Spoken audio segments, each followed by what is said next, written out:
Alright everybody, thanks for joining me on video number 5 of this 5-part series of suicide prevention in the veteran community. So I'm just going to go over the first 4 videos real quick. We talked about identity, finding that warrior heart mentality inside of you, and that's who you are. So video number 2, we talked about finding your purpose in life and then living your life with purpose. Video 3, we went into starting to use our military training in our mission now, and we talked about the weapons that you have at your disposal now here at home in this battle, and how you can use them with the same principles on how you learned how to use your weapons when you were in service. So in the video 4, we went into proper target identification, knowing that your enemy is not with flesh and blood, your enemy is not with people, your enemy is with the influence of the enemy, and you want to be able to fight against that. We also talked about how to overcome the enemy, and by creating that separation from it and not embracing it into your life, and being able to overcome it that way. And so in video 5, what we're going to talk about today is what happens when you implement everything from video 1 to video 4 and you're still sitting there like, I don't know what to do. I've done it all. I've applied all these things. I'm moving forward, but I still feel overwhelmed and nothing's working. Where do I go from here? And so we're going to lean back on our military training again.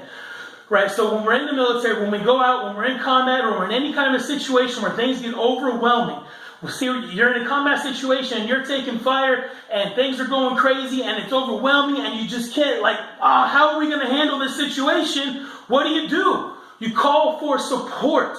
And that's what you have to pull onto. You have to have a support structure. So, people and organizations that you can pull on and that you can call for support. All right, so check it out. April 8th, 2003, our unit had just crossed the river and we were heading into Baghdad. And without knowing about it, we patrolled right up on the Iraqi Ministry of Defense. This wasn't in the intel reports. Nobody knew what we were patrolling up to. Before we knew it, we got ambushed, right? Starting to take fire from all angles, from behind, sides. It's a 3D urban battlefield, right? It's coming from everywhere. And it gets overwhelming. We're taking casualties. Things are blowing up. We're getting hit hard. What do? Well, our platoon commander calls for support, right? Goes through the training. Call for support. Calls for mortars there in their own fight. Calling for artillery. It can't be approved into the urban environment. Calling for quick reaction forces. Combined anti-armor teams. We're calling for nearby forces. Nothing is able to come and help us because they're all involved in their own battles at the time. Things are chaotic, right? So we call for air support, and air support effectively puts us on a waiting list.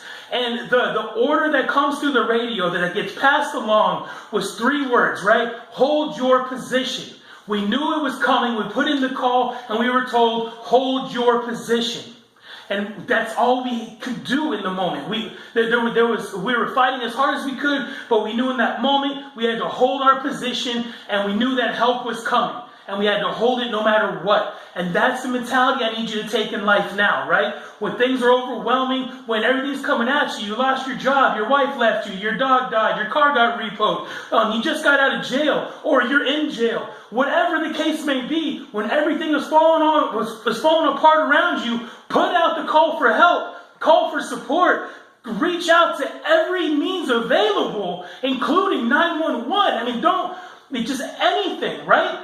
You should have a list of support that you can call on at any given moment. And make those calls. And when you make those calls and people aren't answering the phone and no one's getting back to you and you feel like you're not getting anywhere, dig in and hold your position because somebody's coming. So that's what I want you to remember. Those 3 words. Hold your position. When things are overwhelming, when it's coming down on you, I need you to hold your position. So what I want you to do, my challenge to you is to create a list. I need you to create a list of support that you have.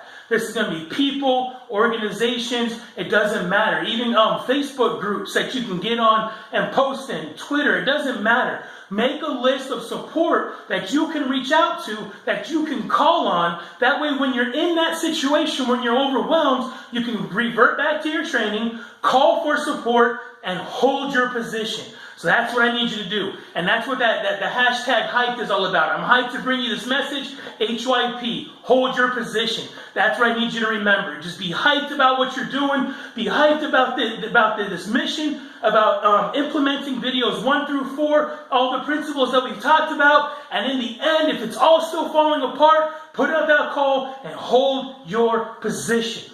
Thank you again. Please pass these videos around, leave comments, let's get a discussion going. And I love you all, and I'm going to bring some of these videos to you in the future, but I hope this has helped. I'll talk to you later. Bye.